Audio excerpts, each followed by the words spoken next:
Israel और फिलिस्तीन में जंग जारी है और अब ये काफी आक्रामक मोड़ पर पहुंच चुकी है।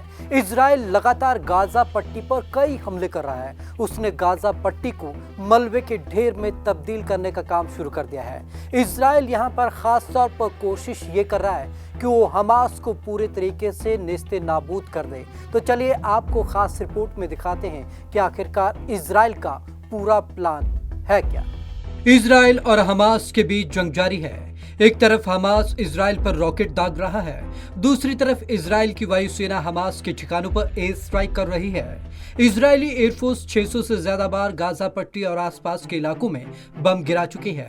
इजरायली एयरफोर्स के हमले के बाद हमास के कब्जे वाला गाजा पट्टी इलाका मलबे में तब्दील हो चला है। इजराइल का रुख कितना आक्रामक है, इसका अंदाजा इसी बात से लगाया जा सकता है कि उसने अपने टैंक्स और थल सेना जंग में उतार दिए हैं।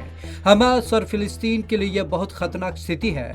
अब तक इजरायली थल सेना ने कार्रवाई नहीं की है, लेकिन अगर वो भी कार्रवाई करे तो हैरत की बात नहीं है। आखिर इजराइल इतनी जल्दबाजी और आक्रामक मूड में क्यों है? पहले खात्मा फिर बातचीत। इजराइल के आक्रामक रुख को जानने से पहले इजरायली प्रधानमंत्री बेंजामिन नेतन्याहू के एक बयान पर गौर फरमाना जरूरी है। गुरुवार देर रात उन्होंने कहा कि हमास ने बहुत बड़ी गलती कर दी, इस जरूरत की उसे बहुत बड़ी कीमत चुकानी होगी।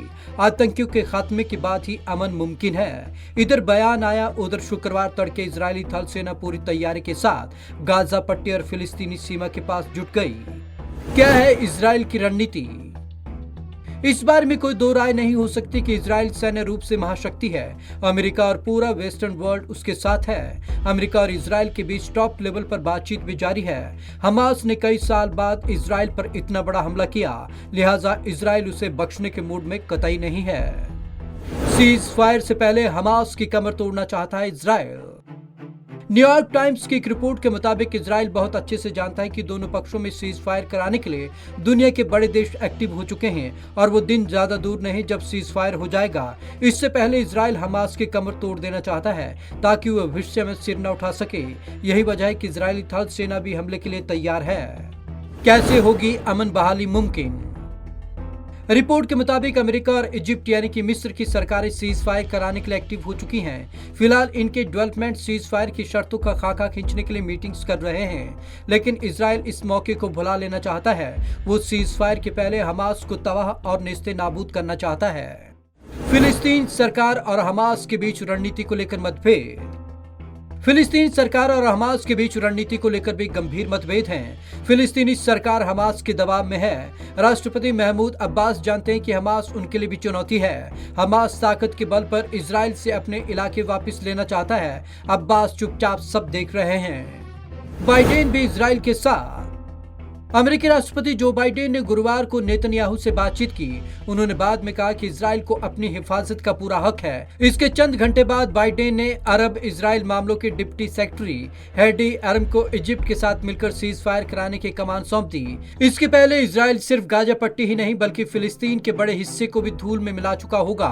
आम फिलिस्तीनियों के लिए मुश्किल वक्त है। अमेरिकी विदेश मंत्री एंटनी ब्लिंकेन ने कहा कि हम चाहते हैं कि बातचीत खुले दिमाग से हो। इसके लिए हमें अगले हफ्ते का इंतजार करना होगा। डिप्लोमेसी के लिए समय मिलना चाहिए। इसके मायने बिल्कुल साफ है कि इजराइल अब ज्यादा तेज और खतरनाक तरीके से हमास के खिलाफ हमले करेगा। Bureau report, Punjab Kesari TV. अमेरिकी राष्ट्रपति जो बाइडेन भी इजराइल के साथ हैं। उन्होंने साफ तौर पर कहा है कि इजराइल को अपनी रक्षा करने का पूरा अधिकार है।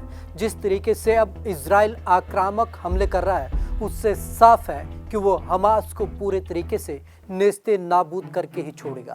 तो आज की खास रिपोर्ट में बस इतना ही। विवेक शर्मा को दीजिए इजाजत। नमस्कार।